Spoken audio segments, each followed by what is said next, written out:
The Joe Rogan Experience. Buster Douglas in that fight, do you know the whole story behind it? His mom died. Yeah. And he was devastated.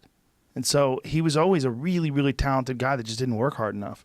But that fight, he trained like a motherfucker. He trained like a real champion. Probably because he didn't came out. Yeah, didn't want to think about it, so he probably just focused on.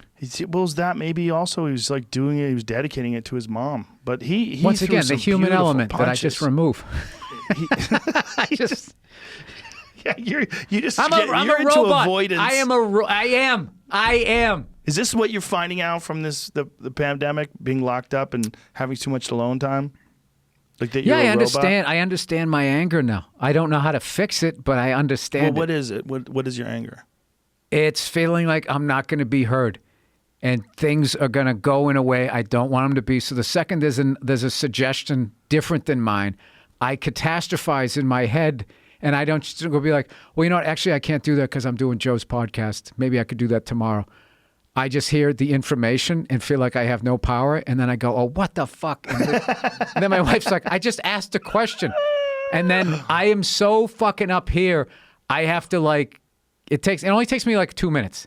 And then I come in, I put my head to the side of her head and I just go, I'm sorry. I don't want to tell you, you married a fuck up. You blew it. You're not good at reading people. You have no one to blame but yourself. Like that, I apologize like an asshole. No, and that's another thing too. There's another thing too. Is I also in this have never loved my wife more. You know, gave me a son, and it's just like it's one of those things where. You know, that's a beautiful thing really about the sit pandemic. there going like, I am way, way more of a fucking asshole than I thought I was. I knew I was, but I didn't think I was that bad. So you realize you've got issues, but you don't know how to solve them. That's what it is? I realized that I had issues that I thought I was past. That's what fucked me up. But so you feel like, all right, so I've taken care of that. Now I can focus on this. And it's like, no, this is still in this pile. You thought it was 6 feet high. It's 12 feet high, and it was demoralizing. So don't you think knowing is part of the way to fix it, though? Yeah, but then you have to go through the torture of it, because it's not like you know, like the Dr. Phil episode. You need to understand. You fucking yell at people, whatever the fuck, and you go, oh, okay, thanks, Phil, and like you're just gonna go do that. It's like then you have to do the fucking work, and it's so easy to just go back into your yes. It's a deep groove worn into your personality, and you're trying to get out of the rut, and it's just easy to go back into it and just be on autopilot. That's why people like asshole psychedelics. autopilot. That's why people like psychedelics, because it separates you so much from who you are. You get a chance to look at yourself. It's one of the things that comes out of it. I should have done that when I was younger. Can't do it now, like right now. On this podcast, I don't think that would be very professional. I'm supposed to be promoting one of these feature films. We've already done it. We promoted it. Looks great. I'm excited. I'm excited to see you with a mustache. Oh, so you're saying I'm done, and then I can now do this? You could do a little drugs. Just a little mushrooms. Be good for you. Listen, Joe, I know you're an influencer, but you ain't going to win on this one. Influencer? Influencer. That's a dirty word to me. I will be... kids get out of the house, and they're fucking great people. Hopefully, if I did the job, then... So when they're 18? Okay, we'll go. When they're 18, I'm going to take you somewhere. All right, when I'm 70 and you're 71. Yeah, we'll get blasted together on mushrooms. This is what I learned about myself, and why I didn't miss stand-up, because it was freaking me out, is because what I experienced as a kid, straight across the board, made me go to this mental place of like, I don't care. Fuck it, I don't care. I don't need it. I don't give a shit. And that's what caused everything to get walled off. And that actually feeds into rehabbing injuries, because it was a big moment for me where I got this fucking console thing that I'm trying to put in my podcast studio, and I was supposed to deliver it and bring it in there, right? So the day they were going to deliver it, my wife went into labor. So I went to the hospital, and then they showed up, and I didn't want them going out in my garage. I got all my memorabilia and shit. I just didn't want people in there unless I was there. So I said, I just had them drop it off. I thought it was going to be a box, and it was already assembled. And it was fucking big, right? And it was also the weight load of it. I was like, fuck it. If I keep my arms in like this, it's mostly biceps, and I was going to do this, and I was going to do this stupid German-Irish. Fuck it. And what it was going to do was going to set me back once again. Like I had a big setback in February. I had an acting gig, and they said, hey, it was just a stupid little action thing. There's a wall. Put your hands on it, hop over. Can you do that? I'm like, yeah, my shoulder feels pretty good. And the second I went like that, I felt like lightning go down my shoulder. And I was like, fuck. Right back to the fucking tuna canning and all of that shit. So I actually had a friend come over. We were going to do it. I said, you know what, dude? I owe you a fucking dinner or something. I'm not doing this. And I called up this guy that I knew who has a construction company. I go, you got a couple of strong young guys that can just move this thing in there. And I just had them do it. And that's like something that I'm pushing through where it helps me as a comic, and it also helps me deal with highly emotional shit because I can just shut shit off and just do what I have to do, which works. Like back in the day when you're going to do Letterman, which was fucking terrifying. It's freezing cold, and you just have to be like, fuck this. It's just fucking people. This is just a different shiny floor that's freaking me out, and there's an icon sitting at that desk. I had the tools to shut that off, which is great for that moment, but it's terrible for the rest of your fucking life. Like there's shit that's like, I just realized there's just shit in me that I needed to, that I have not dealt with. Death of friends, all of that shit is just sitting in here. And I think that's also like when people then go like, oh, hey, can you do this? Oh, what the fuck? Like it's not all just that I'm not going to get what I want. A lot of that is like you got all of this shit that you're sitting on.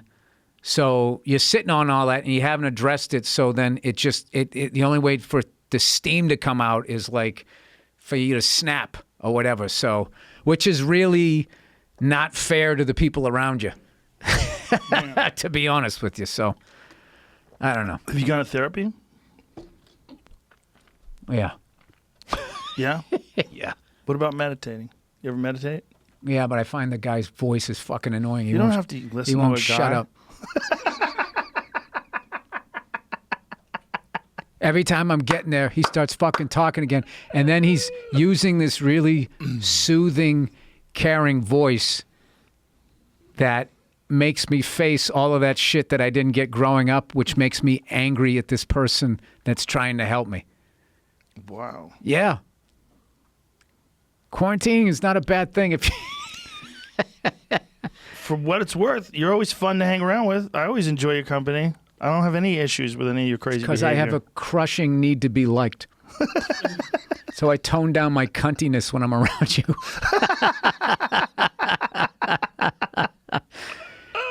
Listen, my wife knows me. Hang out with her one time. She'll tell you some fucking stories. I'm sure. Yeah. Well, the you that I get, I like. If that helps you. Yeah. You know the deal. You don't know anybody till you live with them. All right. You know? I will not accept your compliments. That's another part of my personality.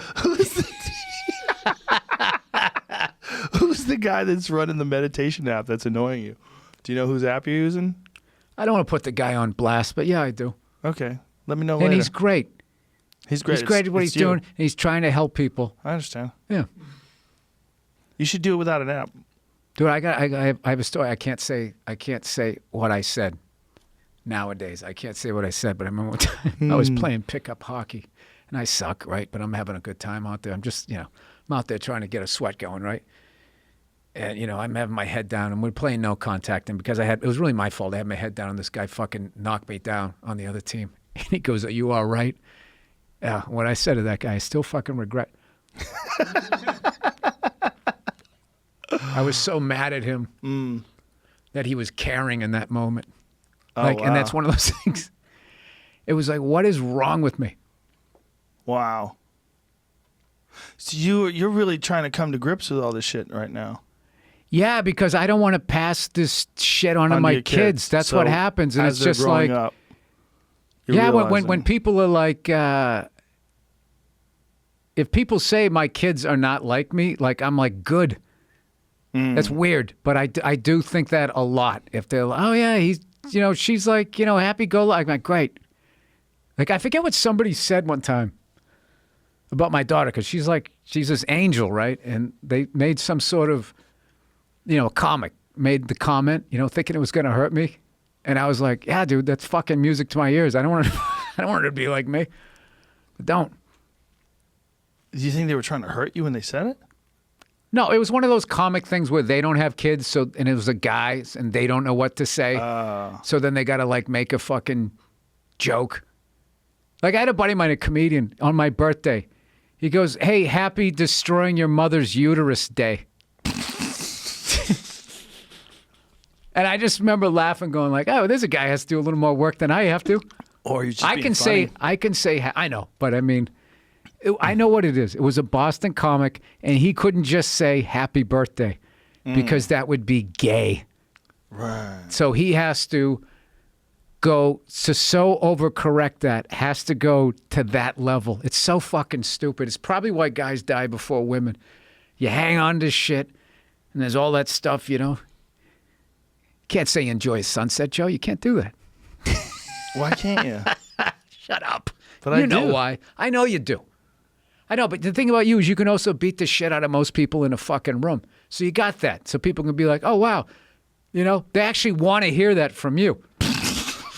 When they see you spin and heel kick, they want to know that you enjoy a sunset. Because, I don't want if this guy's as angry as I am and can do all of that shit, what are my odds of getting out of here? So you want to see that out of a guy like you.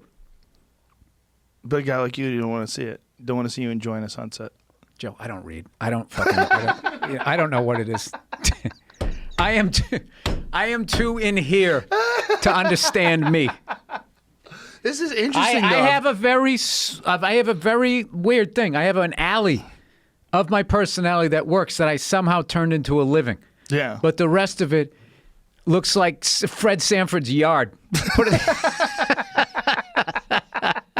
Old radiators and bed frames and shit. It's a fucking mess.